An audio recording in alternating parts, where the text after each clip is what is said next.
नमस्कार, cook with TDS मध्ये तुमचं स्वागत आहे। आज आपण पटकन आणि झटपट अर्ध्या तासात कुरकुरीत अशी जिलेबी कशा प्रकारे केली जाते ते आपण बघणार आहोत। एकदम रसभरीत आणि पटदिशी होणारी ही जिलेबी आहे। बघूया आपण त्यासाठी आपल्याला साहित्य काय काय लागतं। मी 1 कप मैदा घेतलेला आहे। त्यानंतर याच्यामध्ये थोडंसं मीठ घातले।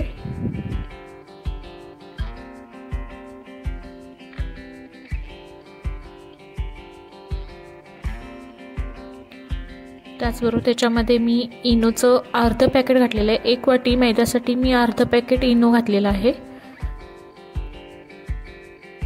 इनोमुळे त्याला एक कुरकुरीतपणा येतो आणि आतमध्ये रस पण चांगला मिक्स होतो।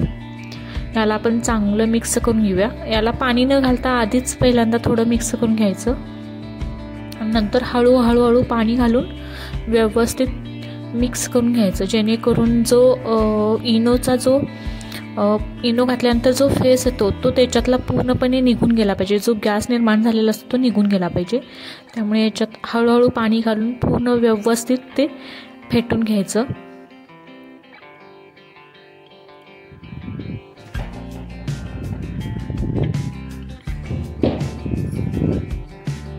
हे बघा, मी असं या पद्धतीने असं दोन्ही बोटांनी किंवा हाताने असं चांगलं व्यवस्थित फेटून घेत आहे।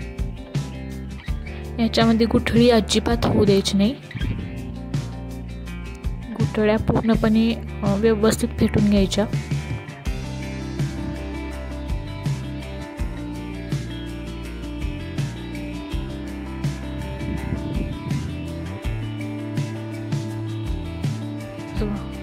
आपले गुठळ्या मी फोडत आहे। चांगल्या व्यवस्थित गुठळ्या फोडल्या म्हणजे त्या पिठातील जो गुठळी राहणार नाही। हे बघा, व्यवस्थित झालेलं आहे। हे बॅटर जास्त पातळ पण करायचं नाही, नाहीतर जिलेबी येणार नाही व्यवस्थित।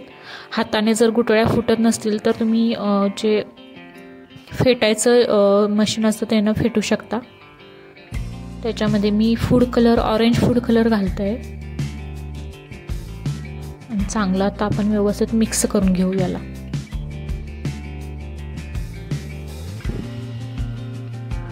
त्यामुळे जशी बाजारात मिळते तशा प्रकारे ही जिलेबी दिसेल।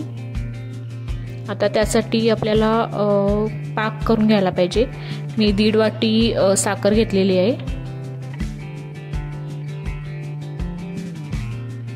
आणि तेवढंच पाणी घेतलेलं आहे। 1.5 कप पाणी घेतलेलं आहे।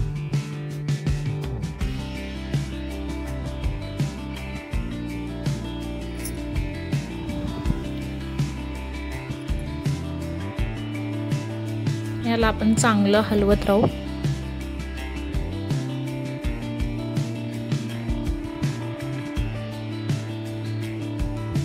खाली लागणार नाही अशा प्रकारे याच्याकडे लक्ष ठेवा, नाहीतर खाली लागण्याची शक्यता असते। पाक जास्त पण घट्ट करायचं नाही, एकतारी पाक बनवायचा आपल्याला, ज्यामुळे जिलेबीच्या आतमध्ये ते पाक व्यवस्थित मुरेल।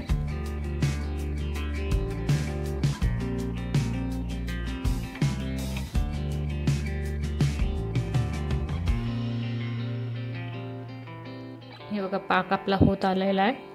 तुम्हाला जर समजत नसेल पाक कसा होते तर तुम्ही एका प्लेटमध्ये पाणी घ्या आणि त्याच्यामध्ये चेक करा की आलाय का नाही ते समजते। ह्याच्यामध्ये साखरेची थोडीशी गुठळी तयार होईल। आता मी घालून बघितलं आहे पण अजून आलेला नाही। 1-2 मिनटं ठेवूया आणि मग बघूया। हे बघा, आता आपला झालेला आहे पाक। हे बघा, याच्यामध्ये मी घालून बघते। हे अशा पद्धतीने थोडासाच झाला पाहिजे, जास्त पण पुढे जाता कामा नाही। हे बघा, आपला पाक तयार झालेला आहे।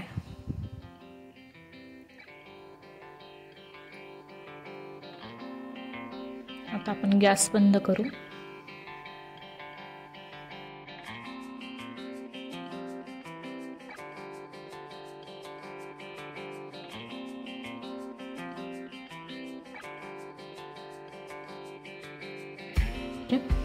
आता आपण जे बॅटर तयार केलेलं आहे ते एका प्लास्टिकच्या पिशवीमध्ये किंवा तुम्ही घरात जी दुधाची वगैरे पिशवी असते ती सुद्धा वापरली तरी चालेल।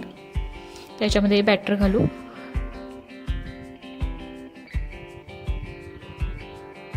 किंवा प्लॅस्टिकच्या बॉटलला पुढे झाकणाला होल पाडून सुद्धा तुम्ही जिलेबी बनवलात तरी चालते। हे बघा मी अशा पद्धतीने केलेले आहे।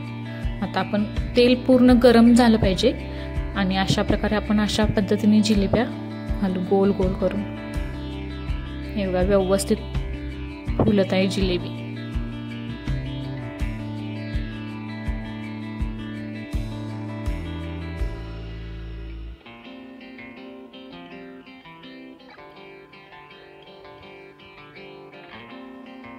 याला जास्ती वेळ लागत नाही, फक्त अर्धा तास लागतो। तुम्ही घरात नक्की करून बघा। याला व्यवस्थित भाजून घेऊया। भाजल्यानंतर हे पाकात टाकूया। पाकात एकच 2 सेकंद फक्त बुडवायचे आणि बाहेर लगेच काढून ठेवायचे। हे बघा त्याच्यामध्ये रस पण व्यवस्थित जातोय।